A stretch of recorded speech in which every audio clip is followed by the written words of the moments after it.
9 മാസം നീണ്ട കാത്തിരിപ്പിന് ശേഷം സുനിത വില്യംസും സംഘവും ഭൂമിയിൽ തിരിച്ചെത്തി.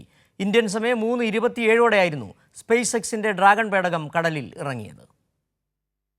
17 മണിക്കൂർ നീണ്ട യാത്ര, 15,000 കിലോമീറ്റർ താണ്ടിയുള്ള ഈ പ്രയാണമാണ് ഇന്ത്യൻ സമയം പുലർച്ചെ 3:27 അവസാനിച്ചത്. ഇന്ത്യൻ സമയം 2:40 പേടകത്തിൽ നിന്ന് ഡ്രങ്ക് വിട്ടുമാറിയത്. ഡ്രങ്കിലാണ് ബഹിരാകാശത്ത് പ്രവർത്തിക്കാനുള്ള ഊർജം നൽകുന്ന സോളാർ പാനൽ ഉൾപ്പെടെയുള്ളത്. ഭൂമിയുടെ അന്തരീക്ഷത്തിലേക്ക് കടന്ന ട്രങ്ക് ഘർഷണം മൂലം കത്തിത്തീർന്നു. പിന്നീട് പേടകം പ്രവർത്തിച്ചത് പൂർണ്ണമായും ബാറ്ററിയിലായിരുന്നു. 2:41 ഡി ഓർബിറ്റ് ബേൺ വിജയകരമായി പൂർത്തിയാക്കി. 3:20 ഡ്രാഗൺ ഫ്രീഡം പേടകം ഭൂമിയുടെ ഭ്രമണപഥത്തിലെത്തി.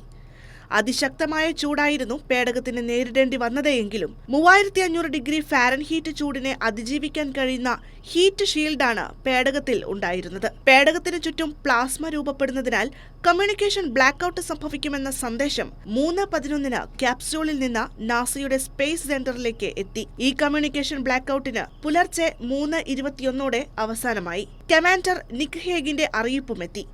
പേടകത്തിന്റെ പ്രവർത്തനം സുരക്ഷിതമാണെന്നും തങ്ങളിത് ഭൂമിയിലേക്ക് എത്താറായി എന്നുമായിരുന്നു ആ സന്ദേശം. 3:25 പാരച്യൂട്ടുകൾ തുറന്നു. കൃത്യം 3:27 തന്നെ സ്പ്ലാഷ് ഡൗൺ. സുനിതയെയും സംഘത്തെയും വഹിച്ചുള്ള സ്പേസ് എക്സിന്റെ ഡ്രാഗൺ ഫ്രീഡം ഫ്ലോറിഡ തീരത്തിന് സമീപം അറ്റ്ലാന്റിക് സമുദ്രത്തിലെ ഗൾഫ് ഓഫ് മെക്സിക്കോയിൽ പറന്നിറങ്ങി. Copy, 200 meters. Brace for splashdown.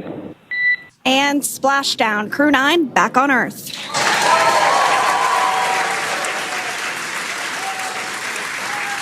കടലിലിറങ്ങിയ പേടകത്തിനടുത്തേക്ക് navy സീലിന്റെ ബോട്ടാണ് ആദ്യമെത്തിയത്. ശേഷം പേടകത്തെ MV മേഘൻ എന്ന റിക്കവറി ഷിപ്പിലേക്ക് മാറ്റി. 4:08 പേടകത്തിന്റെ വാതിൽ തുറന്നു. 4:18 കമാൻഡർ നിക് ഹേഗും പിന്നാലെ 4:20 അലക്സാണ്ടർ ഗോർബനേവും പുറത്തിറങ്ങി. 4:22 സുനിത വില്യംസ് ഭൂമിയിൽ കാലുകുത്തിയത്.